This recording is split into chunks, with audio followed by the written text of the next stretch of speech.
ఈ మధ్య కాలంలో మన దేశంలో అన్ని వింతలు విడ్డూరాలే జరుగుతూ ఉన్నాయి. శాంతి సామరస్యాలను ప్రబోధించవలసిన వారు, నెలకొల్పవలసిన వారు తోటి మానవుల తలలు నరికితే నాలుకలు కోస్తే డబ్బులు ఇస్తామనడం, ఎవరు నరకకపోతే తామే నరుకుతామనడం, వారు శాంతి కాముకులేనా అనే సందేహం రాకమానదు. ఇంతకుముందు కూడా ఇలాగే కొందరు ఫత్వాలు జారీ చేసేవారు. అయితే ఇక్కడ విచిత్రం ఏంటంటే వారు మాంసాహారులు. ఆ ఫత్వాలు జారీ చేసేవారు మాంసాహారులు. ఇప్పుడు పిలిపిస్తున్నవారు పూర్తిగా శాకాహారులు. చీమకు కూడా అపకారం తలబెట్టం అనే రకం. అసలు మాంసాహారం ఎలా తింటారు అని ప్రశ్నించేవారు. అలాంటి వారు కూడా నాలుకలు కోస్తాం, తలలు నరుకుతాం అంటున్నారంటే వెర్రి తలలు వేస్తున్న మతతత్వం అని చెప్పక తప్పదు.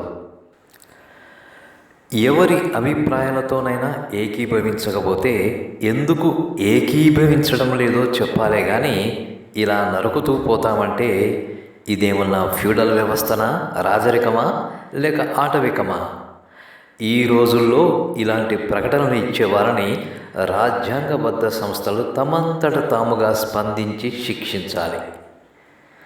అసమానతలను ప్రశ్నించే వారిపై కేసులు నమోదు చేస్తున్నారు. సెక్షన్ 295A ప్రకారమట మత విశ్వాసాలను కించపరచడం అనే సెక్షన్ కింద కేసు బుక్ చేశారు.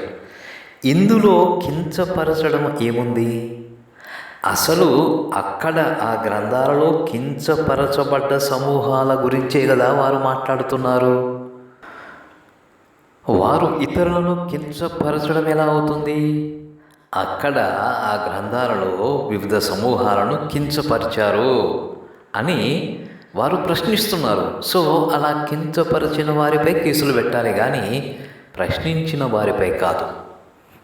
ఇక 153A భిన్న మతాల మధ్య విద్వేషాలను రెచ్చగొట్టడం అనే సెక్షన్ కింద కూడా ఈ కేసులు బుక్ చేస్తున్నారట. అలాంటప్పుడు ఈ సెక్షన్ స్టాలిన్కి ఎలా వర్తిస్తుందో అర్థం కాదు. ఆయన నాస్తికుడు లేదా హిందువే అవుతాడు. సో అలాంటప్పుడు రెండు మతాల మధ్య విద్వేషాలు ఏ విధంగా రెచ్చగొట్టినట్టు? నాస్తికత్వం కూడా మతమేనా? సో నాస్తికత్వానికి హిందూ మతానికి మధ్య విద్వేషాలు రెచ్చగొడుతున్నాడా? భలే ఉందే లాజిక్. అసలు ఆనాడు ఆ గ్రంథాలను చదవనీయకుండా అడ్డుకున్నారు కానీ ఈనాడు ఆ గ్రంథాలను గనక చదివిన విఘ్నులెవరూ కూడా ప్రశ్నించకుండా ఉండలేరు. ఖచ్చితంగా ప్రశ్నించే తీరుతారు. మరి అలాంటప్పుడు వారు సరిచేసుకోవాల్సినవి సరిచేసుకోకుండా తిరిగి ప్రశ్నించిన వారిపైనే కేసుల? ఆశ్చర్యకరం. ఇక ఈ కేసులు కూడా స్టాలిన్, ప్రియాంక ఖర్గేలపైనేమో ఉత్తరప్రదేశ్లో కేసులు బుక్ అవుతూ ఉన్నాయి. ఇక బీజేపీ ఐటీ సెల్ వారిపైనేమో తమిళనాడులో కేసులు నమోదు చేస్తూ ఉన్నారు. మన దేశంలో కేసులు ఈ విధంగానే బుక్ చేయబడుతూ ఉన్నాయి నవైడేస్. రాష్ట్రాల వారీగా, కులాల వారీగా, మతాల వారీగా, పార్టీల వారీగా, సెంటిమెంట్ల వారీగా న్యాయం మన దేశంలో జరిగిస్తూ వస్తూ ఉన్నారు. మీకు తెలుసో లేదో బాబ్రీ మసీదు విషయంలో కూడా సెంటిమెంట్ల పరంగానే తీర్పు ఇచ్చారట. న్యాయ సూత్రాలకు అనుగుణంగా కాదట. ఇక్కడ సెంటిమెంట్లు అంటే మెజారిటీ ప్రజల సెంటిమెంట్లే సుమా, అందరి సెంటిమెంట్లు కాదు. అలాంటప్పుడు all are equal before law అని ఎలా చెప్పగలం? ఎలా చెప్పుకుంటాం? మన దేశం